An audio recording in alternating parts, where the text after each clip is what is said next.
itu merupakan suatu perumpamaan tentang kehidupan kita, ya. Gambaran tentang kehidupan kerohanian kita juga, ya. No lobet, full signal, ya. Bagaimanakah agar kehidupan kita tidak lobet, ya. Artinya tidak menjadi lesu, tidak menjadi lemah, tapi full bed, baterainya full, penuh. Kita bergairah, kita semangat, ya. Apa yang harus kita lakukan? Dan juga bagaimana supaya kita sinyalnya tetap terhubung dengan Tuhan, ya. Tadi dikatakan, ku terhubung denganmu Tuhan, ya. Kalau kita tidak terhubung dengan Tuhan, maka sama seperti handphone, nggak ada gunanya jikalau sinyalnya tidak dapat. Kita sudah dianugerahkan Tuhan dengan segala kemampuan dan kapasitas kita. Tuhan sudah memberi, ya, semua yang terbaik dalam kehidupan kita. Dan Tuhan mau kita hidup dalam gairah penuh kuasanya. Dan Tuhan mau kita terus terhubung dengan Dia senantiasa. Sebenarnya minggu lalu saya menekankan tentang hal ini, full bed, no low bed. Apa yang kita lakukan? Baca firman Tuhan, berdoa, persekutuan, dan penyembahan. Ini tidak boleh tidak ada. Ini tidak boleh tidak ada. Ini harus ada dalam hidup kita. Jika ingin kehidupan kita terus bergairah, bersemangat, menyala-nyala bagi Tuhan, kita harus baca firman. Yesus mengatakan manusia hidup bukan dari roti saja, tapi dari setiap firman yang keluar dari mulut Allah. Dan kita harus berdoa. Firman Tuhan berulang-ulang mengatakan, tetaplah berdoa, berdoalah senantiasa. Dan juga kita tidak boleh meninggalkan persekutuan. Ibrani 10 ayat 20 mengatakan, jangan menjauhkan dari persekutuan, ibadah kita. Dan juga penyembahan itu perlu. Penyembahan seperti kita membangun kembali, seperti dicas kembali. Pentakosta yang bulan akhir bulan yang lalu, bulan Mei, ya, kita peringati 10 hari doa Pentakosta. Semua menyadari bahwa kita perlu dicas kembali agar kita bersemangat. Firman Tuhan mengatakan, hendaklah kamu kuat di dalam Tuhan, di dalam kekuatan kuasanya. Efesus 6 ayat 10 mengatakan dengan tegas seperti itu. Dan juga jangan lupa kita harus full sinyal, terus terhubung dengan Tuhan. Sebab itu jaga hidup kudus. Firman Tuhan mengatakan, yang menjadi pemisah antara engkau dan aku adalah segala dosamu. Jadi firman Tuhan juga jelas mengatakan, hendaklah kamu kudus, haruslah kamu kudus seperti Bapamu kudus adanya. Kekudusan membawa kita tetap terhubung dengan Tuhan.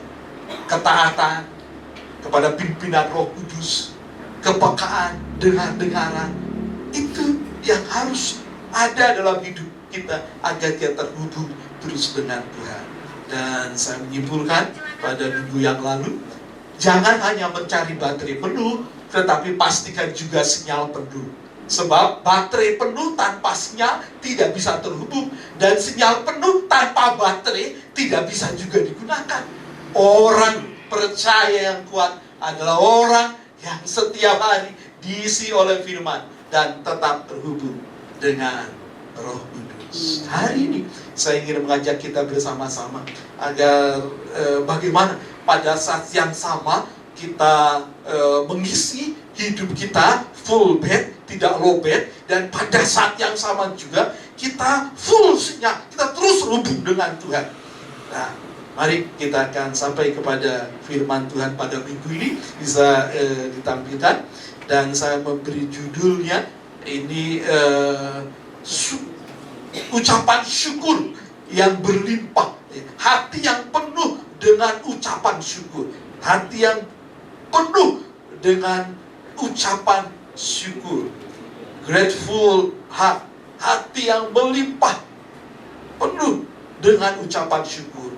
1 Tesalonika 5 ayat 18, mengucap syukurlah dalam segala hal, sebab itulah yang dikehendaki Allah di dalam Kristus Yesus bagi kamu. Mengucap syukurlah dalam segala hal. Dalam segala hal. Bukan dalam satu hal, bukan dalam 2 hal, bukan dalam 10 hal, tapi dalam segala hal. Sebab itulah yang dikehendaki Allah dalam Kristus Yesus bagi kamu. Saudara ada di dalam Kristus. Angkat tangan saudara. Katakan bersama, saya di dalam Kristus. Saya di dalam Kristus. 1, 2, 3. Saya di dalam Kristus. Kiri kanannya dengar suara saudara. Pak Benedict dengar suara Joshua nggak? Dengar ya? Pak Eko yang sama mama saya, ada Pak Eko juga dua di sini. Ya. Pak Eko sama Pak Eko dengar suara? Enggak ya? Enggak dengar ya. Mari kita suruhkan bersama-sama. Deklarasi itu perlu, ya. Pernyataan perlu. Ya. Dengan hal itulah ya, kita menghancurkan suasana yang sepertinya membelenggu kita. Mari. 1, 2, 3. Saya di dalam Kristus. 3 kali ya. Terakhir katakan haleluya. Baik, siap. 1, 2, 3. Saya di dalam Kristus. Saya di dalam Kristus. Saya di dalam Kristus. Haleluya. Itu perlu sudah untuk berkata kepada kita, saya di dalam Kristus. Nah, kalau kita di dalam Kristus, nah, hidup kita adalah melimpah dengan ucapan syukur. Itu gak mudah, ya. Tapi bukan berarti gak bisa. Saya dulu waktu SD pernah naik kelas percobaan. Dulu masih ada SD, ya. Saya SD naik kelas percobaan. Saya ingat itu. Saya naik kelas 2 percobaan kalau nggak salah. Ya, naik kelas 2 percobaan. Naik kelas 2 percobaan. Bodoh ya. Waktu itu kenapa saya nggak bisa naik kelas percobaan? Naik kelasnya percobaan karena saya nggak bisa baca. Saya nggak bisa baca. Saya ingat itu Mbah ngajarin saya nggak nyambung begitu ya. Saya ingat itu bagaimana Mbah itu sabar begitu ya. Dan yang ngajarin begitu ya. Itu Mbah itu ngajarin saya baca. Itu saya bodoh, nggak bisa baca ya, waktu itu. Dan itu pengalaman yang nggak terlupakan. Dia sabar, saya nggak nyambung begitu ya. Saya ingat itu. Kalau ulang malu sendiri juga. Ya itu begitu, itu dulu ya. Tidak bisa membaca. Saudara, setelah baca, ya puji Tuhan, dengan bacalah mengerti banyak hal. Dan sekarang saudara bisa membaca. Sebab siap bisa membaca. Dengan baca, maka kita biarlah mengerti banyak hal. Menjadi lebih pintar, menjadi lebih bijak, menjadi lebih bijaksana, menjadi lebih berhasil ke depannya. Dan Alkitab, firman Tuhan sudah tertulis dan kita bisa membacanya. Kita dalam Kristus. Dan apa yang Bapak kehendaki, mengucap syukur. Dulu membaca buat saya itu susah, tetapi Bapak saya mengajarin dengan sabar. Akhirnya saya bisa. Waktu itu buat saya membaca itu susah. Saya hanya hafal, ini Budi, ini Ibu Budi. Waktu itu ada tuh, ya, buku itu. Ini Bapak Budi, ya. Iwan adik Budi. Nah, itu masih ada. Saya ingat di situ. Tapi saya hanya hafal. Ketika Bapak ubah, ini apa? Itu. Bahasa itu susah. Tapi bukan berarti gak bisa. Bapak di surga mengajar kita, memerintahkan kita. Bukan berarti gak bisa. Amin. Mengucap syukur dalam segala hal. Seperti susah, tetapi bukan gak bisa. Sebab Bapa di surga mengerti kita. Dan Dia adalah Tuhan Allah yang Maha Sabar. Lihatlah, kita bisa mengucap syukur dalam segala hal. Slide berikutnya. Sebab waktu kita mengucap syukur dalam segala hal, ada mujizat. Saya sebelumnya ada mujizat dalam bersyukur. Sebab ada mujizat dalam bersyukur. Kita akan belajar sebentar dari pengalaman Paulus dan Silas tentang mengucap syukur dan mujizat terjadi. Dan ini bukan hal yang baru bagi kita tentang pengalaman Paulus dan Silas ini. Dan sekali lagi kita mau belajar bersama-sama. Saudara, seperti Bapak saya ngajarin saya, bukan sekali, 2 kali, bukan 2 kali, 3 kali, bukan 3 kali, sampai tidak terhitung, sampai saya bisa baca. Haleluya, haleluya. Ada mujizat di dalam bersyukur lewat pengalaman Paulus dan Silas yang sekali lagi kita mau belajar bersama-sama. Dan kita sama seperti Paulus Silas mengalami mujizat dalam bersyukur tatkala kita mau melakukannya. Amin. Mari kita buka Alkitab kita. Kisah Rasul pasal yang ke-16. Kisah Rasul pasal yang ke-16 dari ayat 22 sampai 34.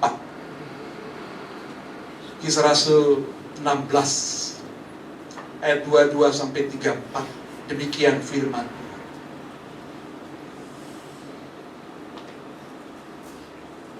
Juga orang banyak bangkit menentang mereka, Paulus dan Silas.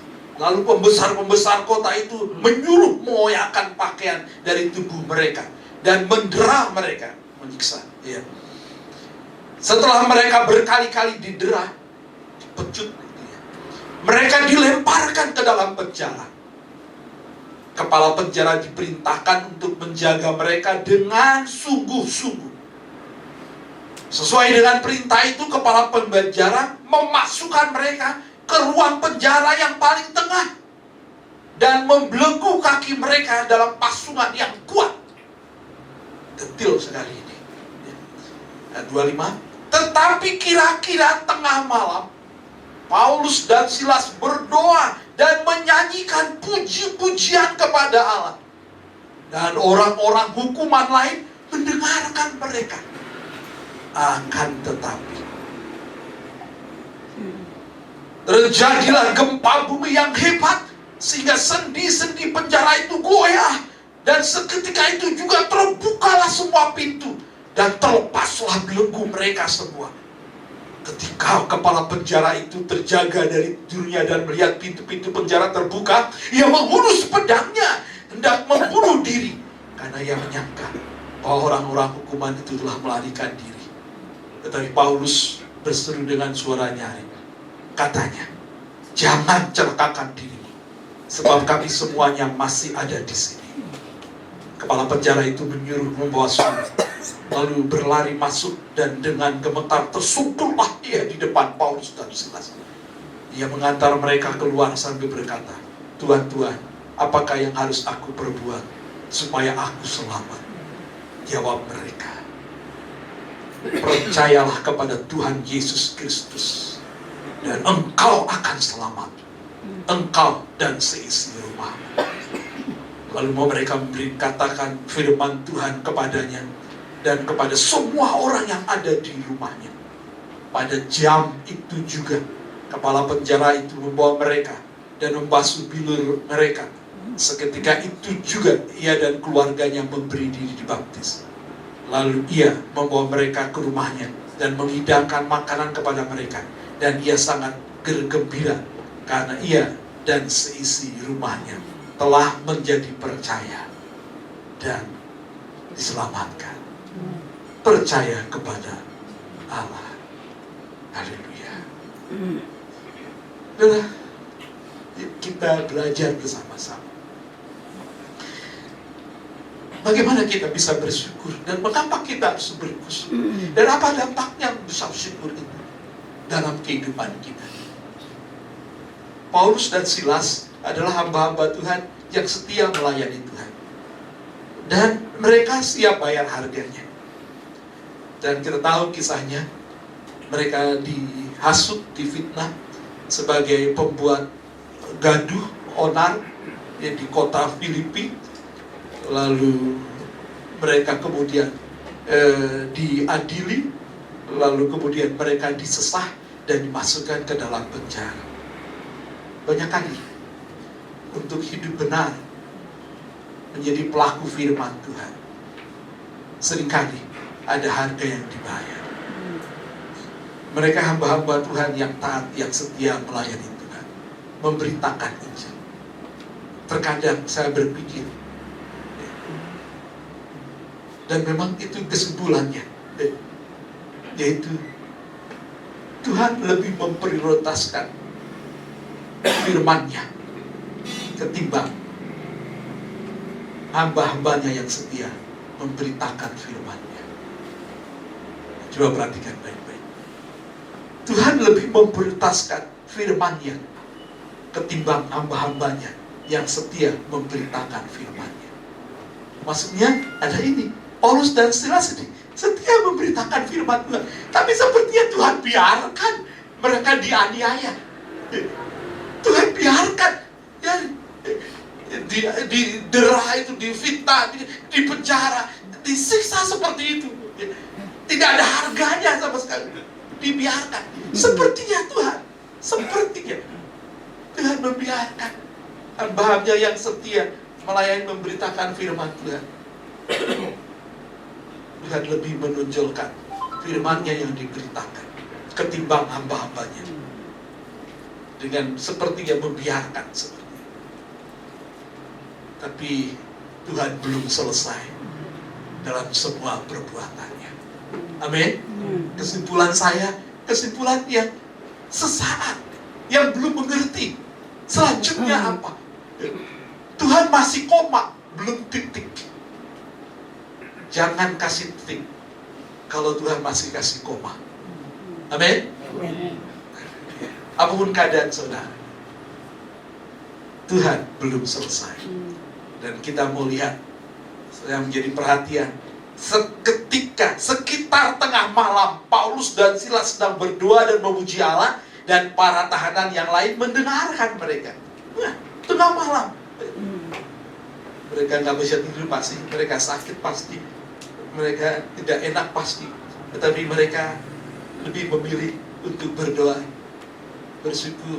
Dalam bahasa Yunani-nya saya lihat seperti proskudeo, mereka menyembah Tuhan, mereka memuji Tuhan, mereka memuliakan Tuhan, mereka bersyukur kepada Tuhan.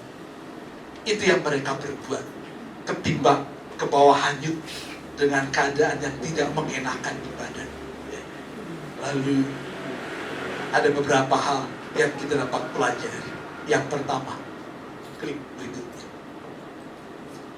Bersyukur tidak bergantung pada keadaan. Bersyukur tidak bergantung pada keadaan. Paulus dan Silas tetap berdoa dan memuji Allah meskipun mereka dipukul, dipenjara, dirantai, dipasung itu. Sekalipun seperti itu.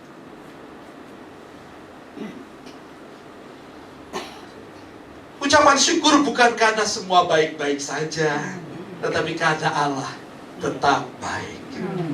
Amin. Kita bersyukur bukan karena keadaan baik-baik saja. Kita bersyukur karena Allah tetap baik. Keadaan kita apapun itu, situasinya, tidak mengubahkan Allah yang baik itu adanya.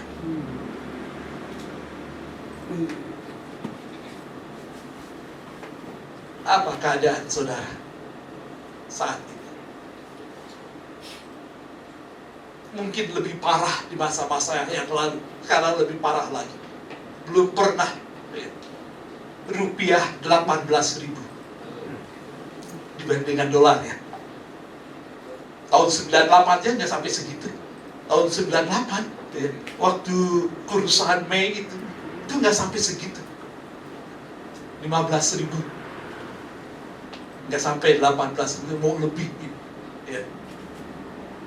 Gereja ini dibangun pada waktu rupiah 15.000 tahun 98. Hebat banget. Dan bersyukur ya, Tuhan menyelesaikan sampai akhirnya. Itu bulan Mei itu. Ini bulan Juni, Mei 98. Ya. Bulan Juni nggak bergerak, kita hanya bersih-bersih saja. Tetapi karena Tuhan baik, selesai juga. Ya. Bulan November selesai semua. Sudah, sepertinya Indonesia banyak mengatakan tidak sedang dalam baik-baik saja. Tapi kita mau deklarasikan pada pagi ini, Tuhan Yesus tetap baik. Amin. Amin. Amin. Bersyukurlah sebab Dia baik. Amin. Mari katakan kepada Tuhan. Katakan, aku mau bersyukur sebab Tuhan baik. Amin. Aku bersyukur sebab Tuhan baik. Tuhan sangat baik. Amin. Amin. Amin. Saudara katakan dengan syukur. Ya. Saya selalu mengajak saudara untuk buat deklarasi supaya apa yang kita dengar tidak dicuri oleh burung-burung gagak. Firman Tuhan kebenaran itu yang ditabur tidak jatuh ke tanah-tanah yang berbatu-batu. Ya, benar. Mari angkat tangan saudara. Ya, Yesus. Dan berulang, bersuara. Ya, Engkau baik. Aku mau bersyukur Aku mau sebab bersyukur. Tuhan tetap baik. Sebab Engkau baik. Aku mau bersyukur sebab Tuhan tetap Engkau baik. sangat baik dan Aku mau bersyukur sebab Tuhan tetap baik. Amin. Amin. Engkau baik. Engkau sangat baik. Sungguh Engkau tetap Allah yang sangat baik. baik. Amin. Amin. Apapun keadaan saudara dalam hari-hari berikut, katakan setiap hari, Yesus engkau baik. Amin. Buka mata saudara di pagi hari, katakan haleluya, Yesus baik. Saudara, Oma Allen, maaf Oma, dalam tahun-tahun terakhir Opa Yusak Wiradi, dia sangat dekat dengan saya. Saya pernah jadi sopirnya. Beberapa kali kalau kemana-mana, saya bawa kendaraan carry warna hijau tua gelap gitu, kemana-mana. Dia senang. Dan saya perhatikan dia. Dan tiba-tiba dia dalam diam gitu, dia kata haleluya. Haleluya. Dia lagi duduk, dia gimana? Dia katakan, dia sendiri dia katakan haleluya. Saya lihat apa yang terjadi. Haleluya. Pasti ada sesuatu di hati, di pikiran yang gugur. Dan yang ia katakannya, kata haleluya. Haleluya.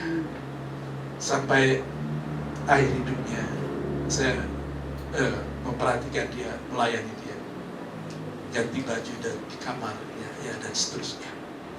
Yang saya pelajari adalah memang dia bukan orang sempurna, tapi dia orang yang sempurna dan selalu berkata haleluya sampai menutup mata.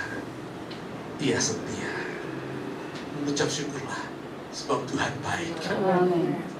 Yang kedua, berikutnya, bersyukur mengubah atmosfer rohani. Pujian mereka di tengah malam mengubah suasana penjara. Itu pasti semua mendengar. Ya, puji Tuhan. Haleluya. Ibu Gunawan itu suaranya fals. Saya berulang kali mengatakan dia fals deh kalau nyanyi. Tetapi kalau nyanyi dia nggak ragu-ragu, dia keluarin suara. Ya. Dan sekarang dia sudah bersama malaikat di surga menyanyi, memuji, menyembah. Keluarkan suara, saudara. Datang ke gereja memuji Tuhan, ini latihan untuk memuji Tuhan, untuk bersyukur kepada Tuhan.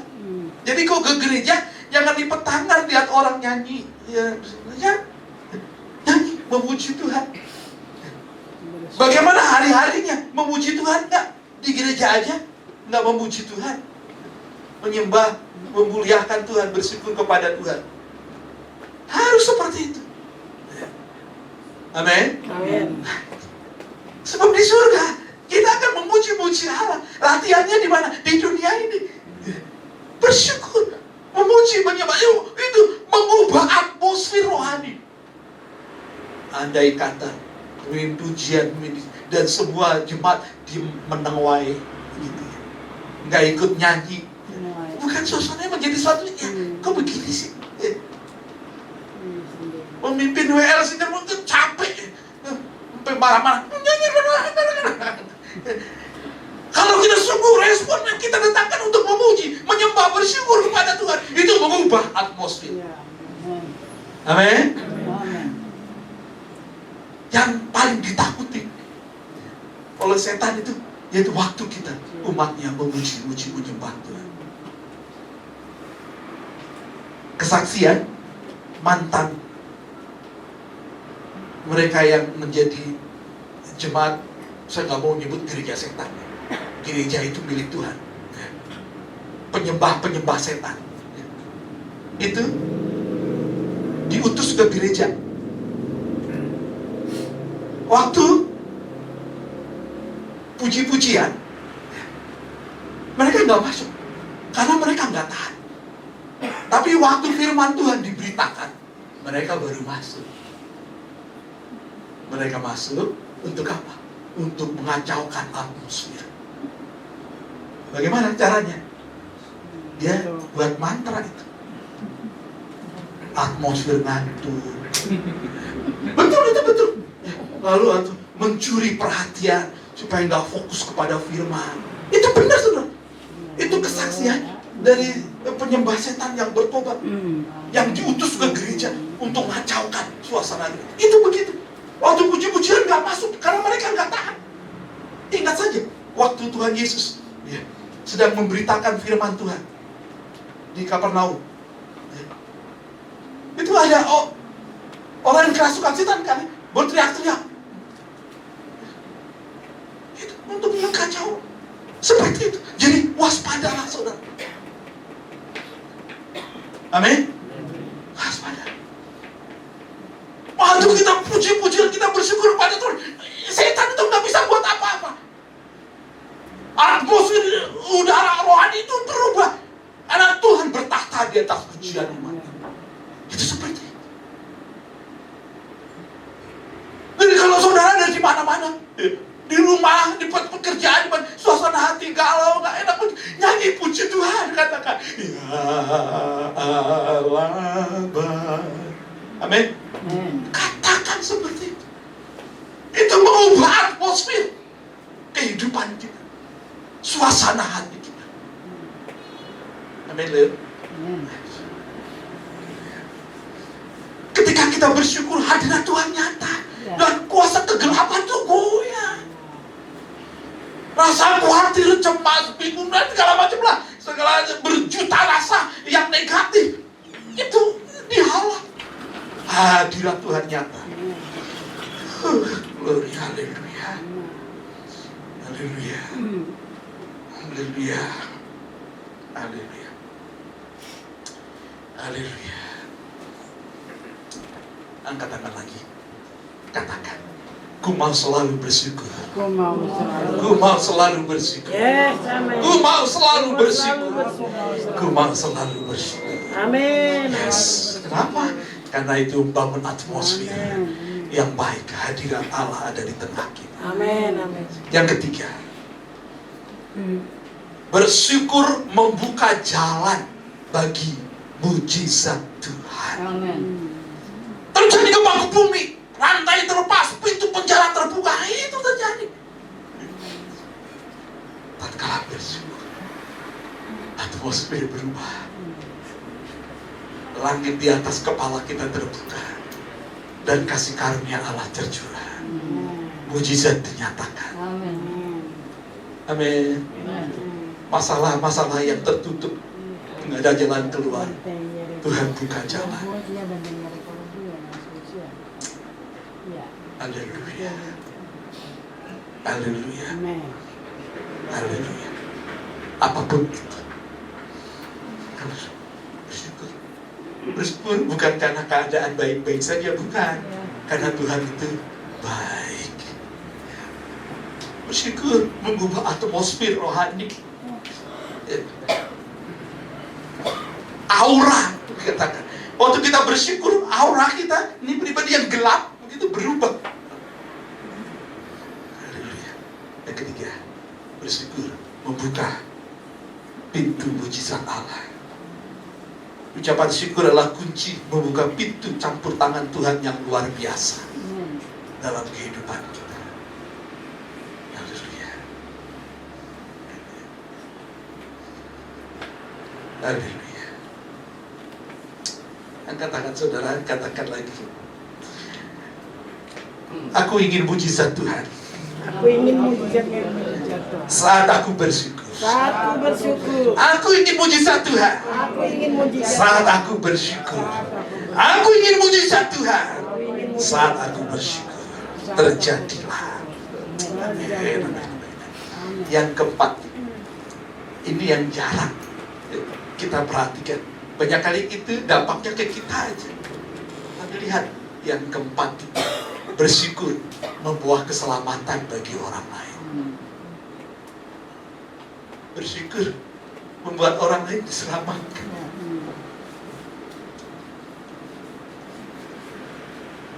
Haleluya. Penjaga penjara dan sisi rumahnya percaya kepada Tuhan dan diselamatkan. Kita tadi lihat bacaan tadi, pembacaan tadi jelas. Kepala penjara yang ketakutan itu mendengar berita Injil dan kemudian diselamatkan.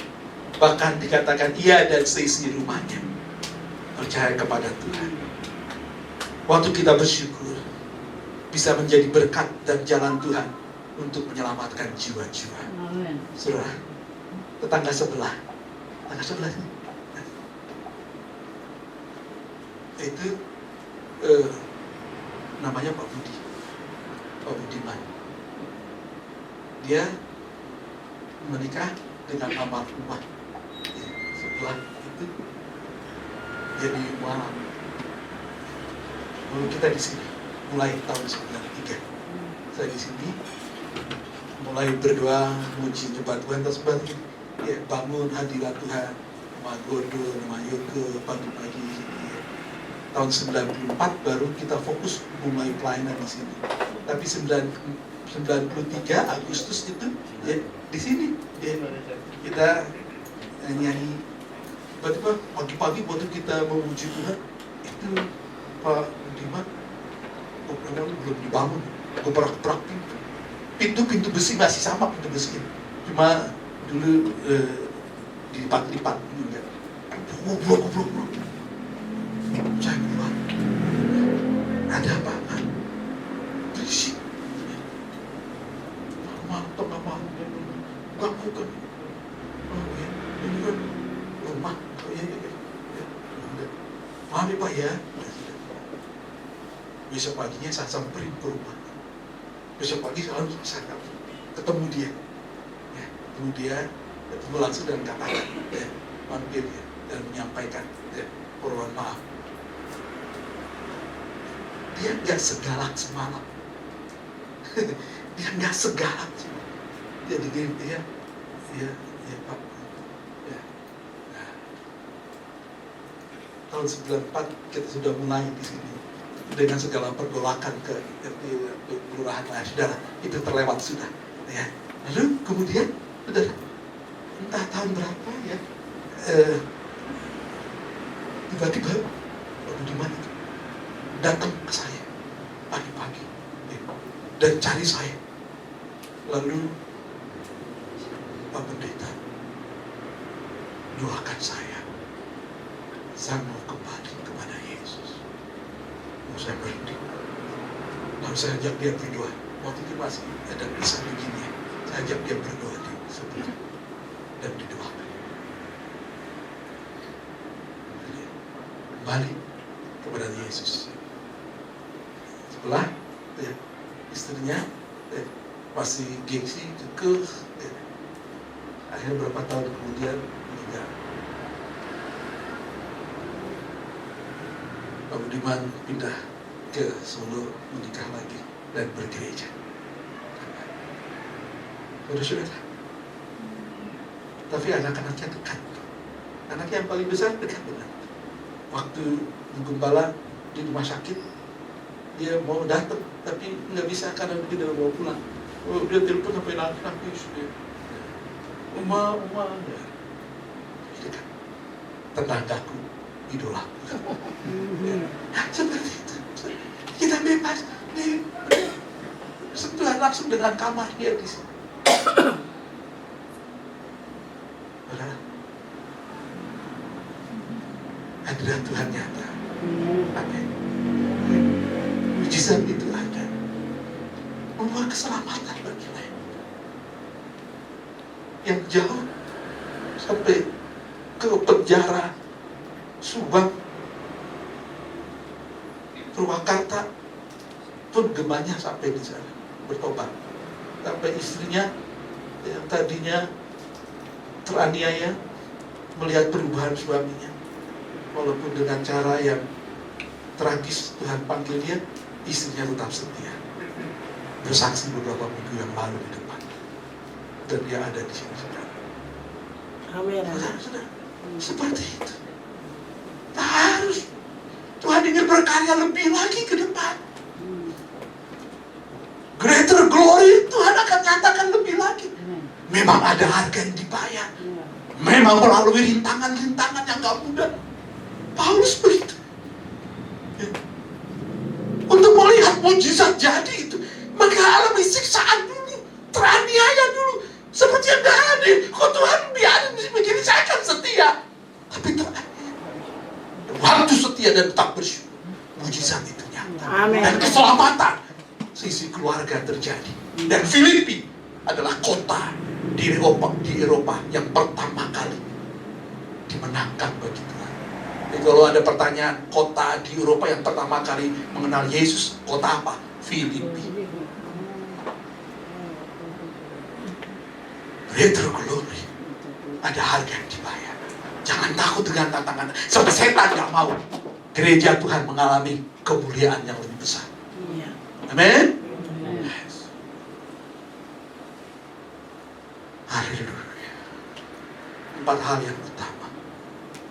Bersyukurlah. Karena bersyukur bukan bergantung kepada keadaan. Kita bersyukur karena Tuhan tetap baik. Amin. Bersyukurlah. Sebab bersyukur mengubah atmosfer rohani kita. Amin. Amin. Bersyukurlah. Sebab waktu bersyukur membuka pintu untuk mujizat Tuhan dinyatakan.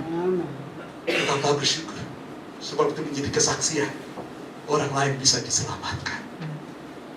Sebuah kisah yang saya ingin bagikan kepada saudara juga. Dan sebelumnya saya ingin saudara melihat ini. Slide berikutnya. Tuhan tidak selalu langsung mengubah keadaan kita, tetapi Dia selalu sanggup mengubah hati kita di tengah keadaan itu. Perhatikan baik-baik. Tuhan tidak selalu langsung mengubah keadaan kita, tetapi Dia selalu mengubah hati kita yang pertama kali diubah di tengah keadaan itu. Keadaan mungkin gak berubah, tetapi hati kita yang berubah. Merespon keadaan yang terjadi. Dan seringkali ketika hati tetap penuh syukur, kita melihat tangan Tuhan bekerja dengan cara yang luar biasa. Amin. Ada kisah nyata dan tokoh ini menulis dalam biografinya. Seorang ibu pendoa yang luar biasa yang namanya Corrie ten Boom. Kita sudah pernah mendengar ini. Ya, slide berikut. Corrie ten Boom, ya. Bersama dengan adiknya Besti, ya, dan itu mengalami mujizat tatkala dia bersyukur terhadap kutu yang datang. Ada mujizat dalam bersyukur. Di tengah penderitaan kamp konsentrasi, Corrie dan Betsy ten Boom memilih bersyukur bahkan untuk kutu, dan Tuhan mengubahnya menjadi berkat yang tidak pernah mereka bayangkan. Begini saudara, pada waktu itu di Belanda, ini orang Belanda, ya. Tahun 1445, Jerman Perang Dunia Kedua menangkap semua orang-orang Yahudi untuk dibunuh. Dan keluarga ini, keluarga Ten Boom ini, itu melindungi beberapa orang Yahudi. Selama beberapa waktu nggak ketahuan, tapi akhirnya ketahuan juga. Dan akhirnya orang tuanya mati karena melindungi. Dan ini anak-anaknya, Cory dan Besti, akhirnya dibawa ke kamp konsentrasi bersama dengan orang-orang Yahudi yang lain. Kamp konsentrasi itu nggak enak, itu penjara yang nggak dikasih makan, itu siksaan tempat yang nggak enak. Ya. Dan pada waktunya tinggal bergiliran masuk ke ruang yang beracun, dimasukkan asap beracun, mati. Nah, pada waktu di tempat persinggahan di tahanan itu, Cory dan Besti ini di situ, dan tulisan nggak enak, ada kutu rupanya, kan tempatnya kotor, bau, gigit betul-betul, nggak enak. Tapi si Besti mengatakan, firman Tuhan bilang begini, mengucap syukur dalam segala hal. Lalu kemudian mereka hanya bersyukur. Ketika bersyukur, ya, terus bersyukur, ya, tetap bersyukur walaupun kata-kata terus bersyukur. Terima kasih Tuhan, Kau tetap baik, Kau tetap baik. Nah, klik berikut. Ditangkap di penjara, lalu kemudian mereka tak bersyukur. Para penjaga penjara, karena tahu tempatnya itu nggak enak, ya, gatel, gelap, begitu. Akhirnya mau masuk ke situ, itu nggak, males. Nah, kesempatan karena Cory dan Besti itu cinta Tuhan, kesempatan untuk mereka berdoa lebih sungguh, membaca Alkitab, dan akhirnya menular kepada orang-orang yang lain. Ketimbang hanya teriak-teriak, nangis, mereka akhirnya dengerin Cory dan Besti memberitakan firman Tuhan. Mereka berdoa memuji Tuhan. Akhirnya banyak yang bertobat. Kesempatan untuk memenangkan. Kutu menjadi perlindungan kemerdekaan bagi Cory dan Besti memberitakan firman Tuhan. Walaupun pada akhirnya si Besti itu ditangkap, masuk dalam konsentrasi, kamp konsentrasi. Tinggal si Cory. Mujizat terjadi buat Cory. Ada pengumuman dari komandan, rupanya salah dalam mendata. Dia bukan orang Yahudi, si Cory dan Besti itu. Jadi dikeluarkan dari camp itu. Tapi sayangnya Besti sudah keburu masuk ke camp dan mati. Si Cory-nya selamat. Ya. Bukan berarti Tuhan lebih sayang Cory, tetapi harga yang dibayar setia sampai akhir. Si Cory ada tugas berikutnya. Dia makin cinta Tuhan dan memberitakan Tuhan. Dia buat itu, pengalaman-pengalamannya menjadi hal yang memberkati banyak orang.